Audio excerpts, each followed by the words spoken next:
এবং আমার যে যদিও আমি প্রেম করি আমার বয়ফ্রেন্ডকে আমাকে সেভ করতে হবে। এখন যদি আমার বয়ফ্রেন্ডটা আমার ইমোশন নিয়ে আমার ওই সময়টাকে আমাকে বাজেভাবে ইউজ করে, সেটা হচ্ছে মানে তার দায়ভার ওই বয়ফ্রেন্ডের নিতে হবে।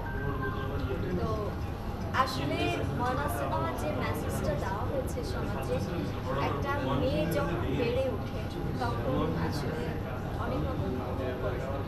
সেই ভুলের পর থেকে বন্ধু বান্ধবী, বাবা মা, পাড়া প্রতিবেশী, একজন স্কুল টিচার বা বিশেষ করে মেয়েরা যে কারণে ভুল করে প্রেমের জন্য, বয়ফ্রেন্ড, সব বয়ফ্রেন্ডের সতর্ক থাকতে হবে যে এই আমার গার্লফ্রেন্ডটা যেন সেফ থাকে, সেটা আমার হাত থেকে হোক বা অন্য বয়ফ্রেন্ডের কাছ থেকে হোক। তো ময়না সিনেমা আসলে এই মেসেজটা দেওয়া হয়েছে।